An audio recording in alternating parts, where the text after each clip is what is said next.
nzagera ijabiro. Inzira irahari, icibwa kandi ikanyurwa n'umuhanga watojwe n'uwaduhanze atabikesha kuminuza.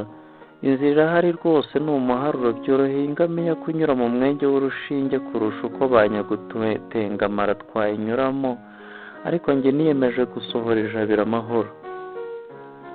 Inzira irahari rwose, nzaca kwa Jambo, sinzajijwa rwose ngo nciye ubusamo yuzuye abajura biteze kunjanjagura agahanga, ngo mpinduke umuhanzi uhanga nk'uwahanzweho na Rusenyi utuvutse ubuzima.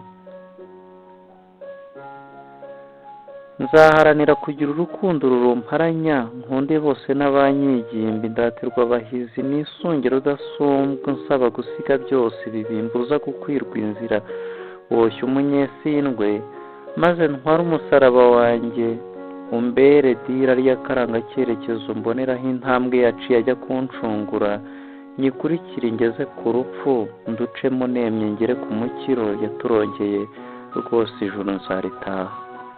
Nihita Yezu wakayijuka kaserukotsa rwa ruhage rwa bigoko bya muhoto wa muhondo ngo nkoko ya nkwakuzi, isata ishoka bagasamara ibishyika bishyika umutware ku mutima, ishyikana ku mibiri ingeri yasumbye inkiko nyamuca mu gakanga kabare bakagacira icyongo imico myiza yahaciye.